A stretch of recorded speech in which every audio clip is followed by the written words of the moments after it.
The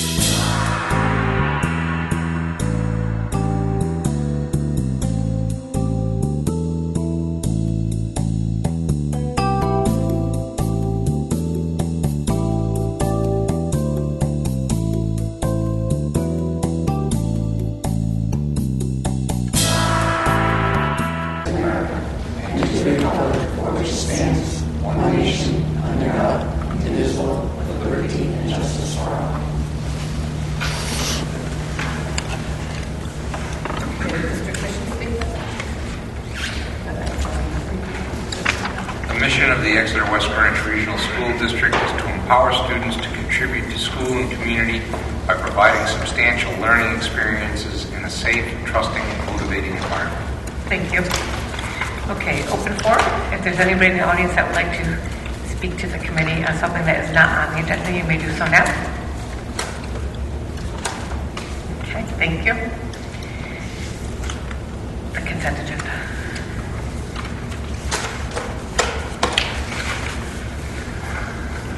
Okay, the approval of minutes includes the regular meeting minutes of November 10th, as well as the executive session minutes from the same evening.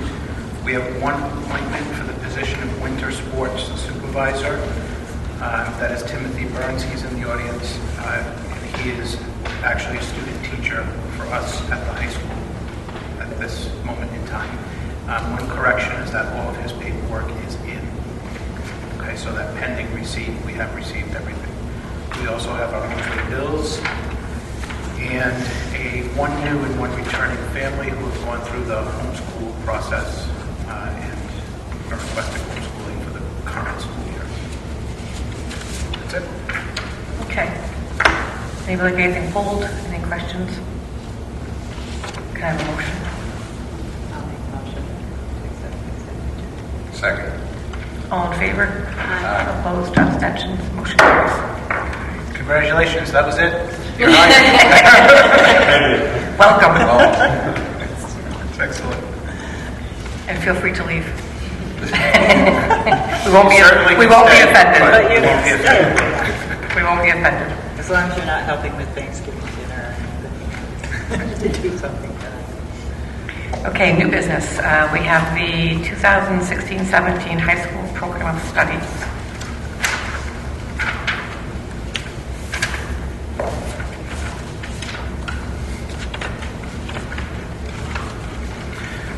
This is something that the high school has been working on. Mr. Anthony provided us with a one-page summary of the changes, and things are color-coded for us as well.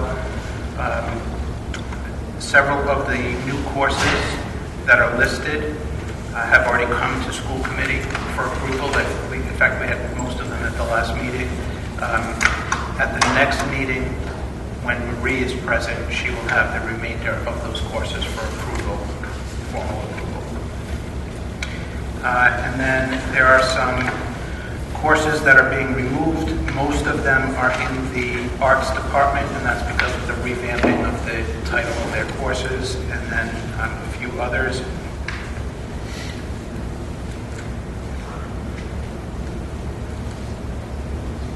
Okay, and then some other changes. So basically, this is a one-page summary that goes over everything in the actual program of studies that has been adjusted, and then you can look at the color coding to see the actual changes. Could I make a suggestion that we don't do it in magenta or red again, maybe yellow or something, because it's hard to read. Yes, we noticed that. Yeah, I do too. And something contrasting with the other color, because I'm like, is that magenta or is that red? It's tough when you get old. Depending on how you copy them, sometimes the red looks orange, the purple looks red. But we can ask Chris to do that for us. Yellow. Yep. Yeah. Does anybody have any comments or questions? I do, but open it up to you guys. I have a question about if something, like I'm looking at course, there was a couple of other courses that what was crossed out also besides some of the course description was the honors. Mm-hmm. So what does that exactly mean? It's just not considered, it's for the credit requirement? Like that they won't? We've been looking at a lot of factors that contribute to GPA. Mm-hmm. And one of the things that happens is with some of these elective courses, when the kids get honors credit for them, it influences their GPA. Right. And so a kid that's in band has opportunities for honors courses, but a kid that has an interest, say, in business, there are no honors courses. What's happened is we started to recognize that children are selecting electives not based on what they want or not based on what they're interested in, but based on what will impact their GPA the most. And so if we get rid of the designation of honors for all of the electives, everybody's on a fair playing field, and then we want kids to pick courses based on what they're truly interested in and not based on what's going to influence their GPA. Okay, that makes sense. That makes a lot of sense.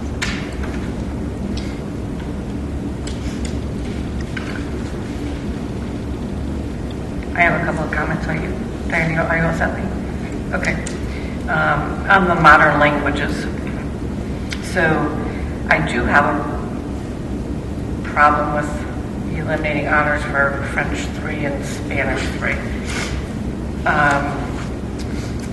All the college-bound kids need to take language classes, usually 3 years. So I don't necessarily look at modern language as, I guess, a traditional elective, if you will, because they need to take at least 3 years. It's difficult to get to a fourth-year language, I think, with our scheduling challenges. So we have a small class or small student body. So let's say, I'll give you examples. Let's say in 10th grade you have one section of biology honors that runs. And at the same time as the biology honor, the biotech 2 runs. And a child needs biotech to go to college. So what happens is they're in their biology honors class, but they have to keep postponing certain classes because they run one section of them. So by the time they get to senior year, sometimes they're taking classes that they need to take in the field they want to go into, and they're also postponing mandatory classes, health, tech for life, because they can't always fit those in if there's only one section of their other classes. And it's usually when the honors kids this happens, because there's usually one section that runs at a certain time.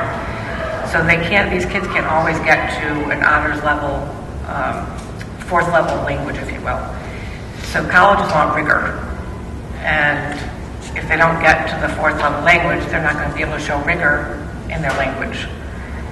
So I actually would like to see the Spanish 3 and the honors and the French 3 stay honors classes. So you'll notice that the world language classes are the only ones that are really elective type that we maintain an honors designation for. But the decision about Spanish 3 and French 3, from my understanding, comes from the department itself.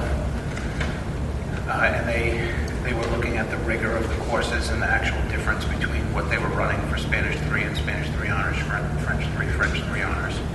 So the best I could do is ask them to revisit the conversation, because the only adjustment would be whether or not that course is crossed off in the program of studies. Yeah, that would be great. I mean, if you could share that perspective with them. Sure. And I'm sure guidance, if you ask Mr. Anthony or one of the guidance counselors, I'll talk to the scheduling challenges Mr. they can Anthony see. and Mrs. Hubertus, who's the department chair. Okay, just so they can share on both perspectives. That's my personal experience and experience from other parents of the challenges of our scheduling for the kids. It's okay with me. So that's the third course? The third year. Okay. Because fourth is automatically honors. Fourth is honors, correct, yeah. But they can't always get there. That goes everything else. So can I just make a suggestion? If Yeah. you want to vote to approve this, and then if there is that conversation that takes place regarding the third year languages, if the decision is to revert back, then just give us permission to re-enter those courses back into the program of studies. It's really just, if that's the Sounds only fine. question, it's really just about not crossing those off the program of studies, which we can easily that flexible vote. So moved. Okay. Do we have a second? Okay, all in favor? Aye. Okay, abstentions, opposed, any opposed? Motion carries. Thank you, that's a good compromise. Okay. What do we have next? The funding formula study from testimony. So included in your packet is a letter that this committee received from the school committee in Charahoe.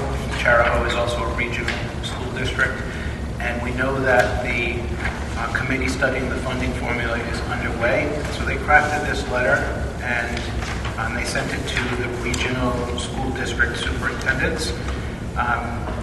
I think it raises some valid concerns, things that we've already talked about.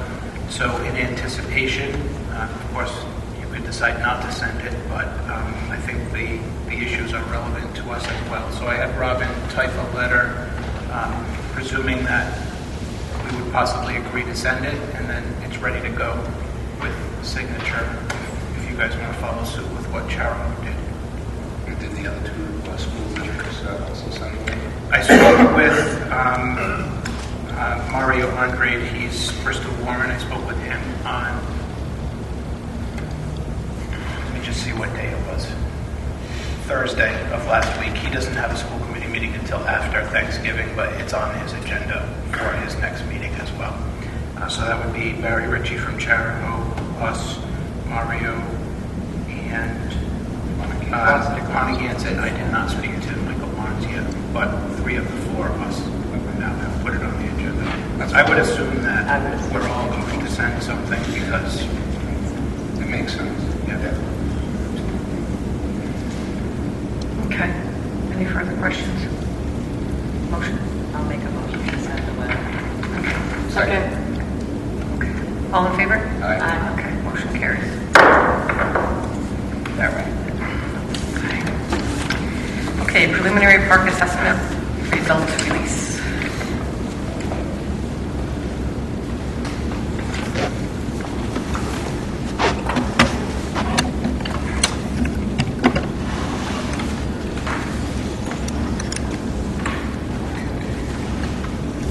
So as you know, the park results were released last week. This is a very, very quick overview. There's only 4 slides, actually 3 slides with data.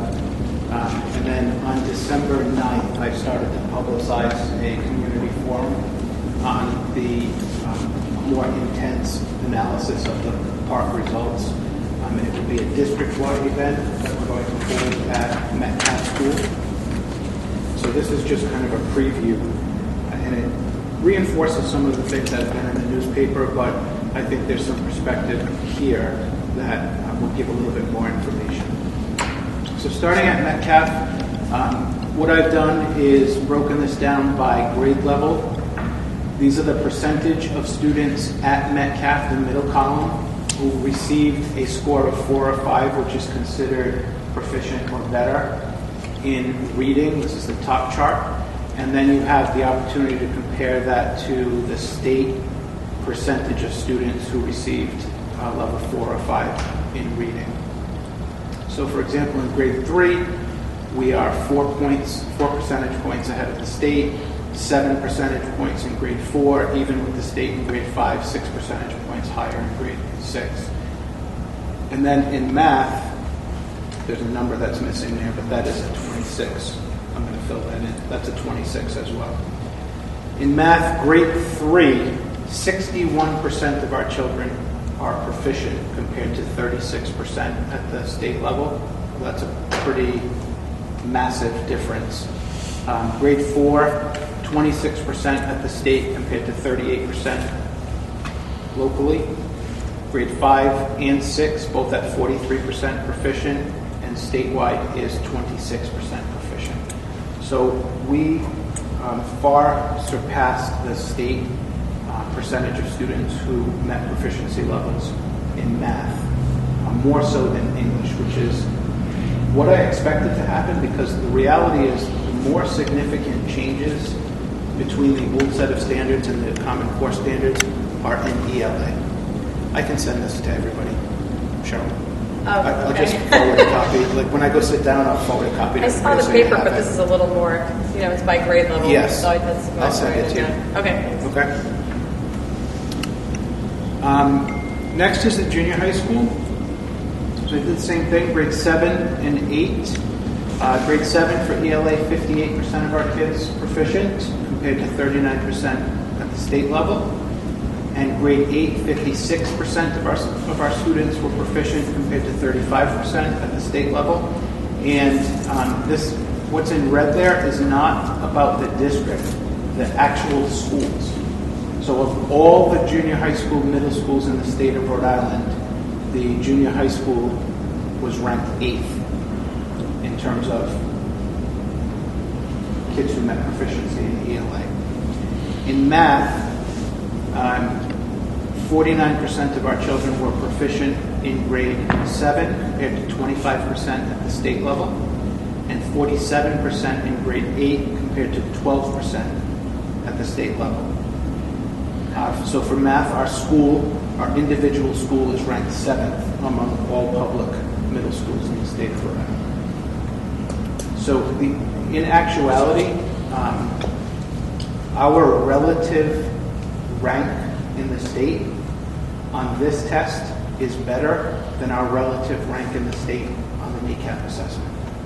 In other words, our school was ranked lower than 8th and lower than 7th in ELA and math on the NECAP assessment when you compare relatively to the other schools on this new assessment. So pretty interesting. The high school is incredible. For ELA, grade 9, 43% compared to 33% at the state level. Grade 10, 74% proficient compared to 31% at the state level. And so for our school, we are ranked 5th among all public high schools in the state of Rhode Island, which is also, in comparison to the previous test, that is a better relative rank. And then in math, for Algebra 1, 62% of our children were proficient compared to 25% at the state level, and 48% in geometry compared to 13% at the state level. In math overall, we are ranked 2nd among all public high schools in the state of Rhode Island. So it's pretty, I mean, we knew that the scores were going to go down, but for the most part, we are very pleasantly surprised at the results. I didn't anticipate that we would lose ground in comparison to other schools in other districts, but I certainly wasn't expecting us to gain ground when you compare school to school, district to district, particularly at the high school level. So the results are a pretty good benchmark for us. Now, obviously, there's a whole bunch of variables for us to look at, and that's what we intend to present on December 9th. On December 9th at 4 o'clock, I will be running a session along with all of the district and building administrators for the staff of the district so that they all can see the information at a deeper level prior to the presentation to the community. We're going to look at school and district results, talk about strengths, which there's a lot, talk about action steps, what we actually plan to do with the data, and then address some frequently asked questions. I will also tell you that not only will district and school administrators be present, but I've asked members from RIDE to be present as well, so that we have a wide range of individuals in the audience who can answer questions and address concerns that people have. So that's the plan going forward. We wanted to get this done as quickly as possible, given that the results are out in the paper. And December, the early part of December, it's tough for us to use this school because of play, and it's booked, and they have all kinds of set design issues and so forth. So the play is actually starting on December 10th. So we're going to head over to Metcalf to use their facilities for this presentation. So that's it, very general, but I'm going to fill in the blank right now and then send it to everybody. Can I ask a question? Absolutely. If we're going to be in Metcalf, Any adult size folding chairs can be shipped over there? In those tables that are there, the cafeteria tables are not as bad as. Yeah, it's not as we bad might as think. 12, but No, it's definitely still, not. Because you don't have the benches. yeah, we just get used to the whole profile situation. Yeah, well, whatever chairs they have available, we'll certainly have out, and I'll reserve them for us. They do have, they have a ton of folding chairs in the closet, They in the do. cafeteria. Well, that would So be you just bring, have them set some chairs up. Yeah, we can do that. And we also have to bring this set up because that's on our list to repair, is the sound system back there. So we'll make it work for sure. Okay. Oh, see that? Look, the 26% is showing up. But it didn't show up when I did the. Sorry.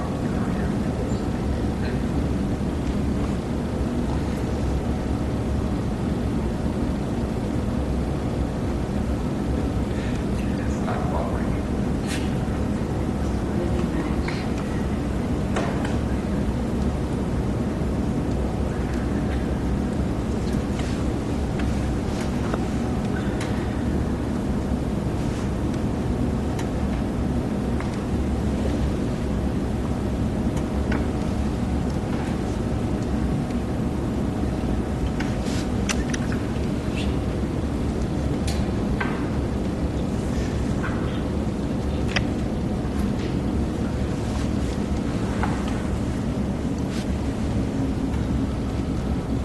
Just so you guys know, I will be there on the 9th, but I'm going to be late. I have a probate court client, but it's in West Greenwich. So I'll be there well after 7, but I'll be there. You have, I just sent it to you. Thanks. Everybody has it now. Jim, you're going to bring this, because we're not sitting up on the stage. Yeah. We don't need to sit up on the stage. No, I mean, yeah, I certainly just want to have everybody there to see the results and see what we're presenting to the community. And even the principals and RIDE, they're not presenting anything unless they jump up and address questions with me and help me to present the data that is specific to their school. And it's good they'll be there for questions, because Yes. we have community members, I'm sure that will have questions. Yep. Yeah, it'll be a good opportunity. Yeah.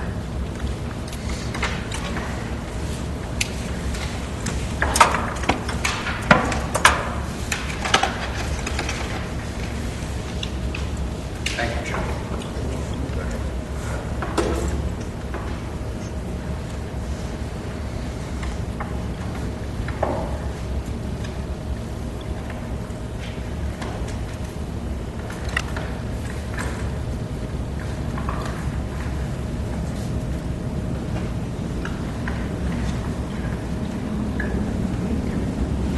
Okay, we have the, oh, what's the policy, I'm not gonna, went downstairs. So we have the reserve capital project update. Do we have anything on that tonight? No, I would just say that the submittal went in on November 16th, so we met the RIDE deadline. It ended up being a 349-page document that the architects. Holy moly. So, and there were some blank, intentionally left blank pages, but even just if we took out a third, it's still over a 200-page document, and it wasn't a third. So it was pretty comprehensive. That was a lot about the demographics and things, so I'm kind of working on reviewing and distilling down some salient points for the discussion that will be upcoming. And now it's basically we're waiting for RIDE to give us the go-ahead with stage 2, which is almost just a rubber stamp, but they have to go through their thing. And that's when we get into actual prioritizing and monetizing. Excellent, thank you. Okay, policy review. We have policy 6265 for the second reading and adoption. Well, you can see that there have been some significant adjustments made since our Especially with last that first discussion. paragraph. Thank goodness. We had a policy subcommittee meeting that was scheduled in between the last meeting and this one. And I think the result gets at the same message that we were trying to send earlier, but in a much more low-key way. Mrs. Wilmot has reviewed it as well. She's completely fine with the way that it is now worded. So it wasn't about the issue of the policy, it was more about the wording. So I think that's been resolved. Any questions? Me Yeah, too. no, I agree. Yep, we agree. Yeah, it's a lot better. Can we have a motion? Motion to approve policy 6265. All in favor? Aye. Abstentions? Opposed? Motion carries. Okay, reports and comments. All set. Very good. Okay, important dates and meetings. So that section's growing with all of our budget. So we have our budget dates in there, some meetings. I'm not going to read them all. You guys can take a look at that. I think that's it. December 8th is the only school committee meeting in December, no, correct? We only have one. Okay. Get a little break. But after that, we pay for it. I know. Yep. Pay the piper. This is true.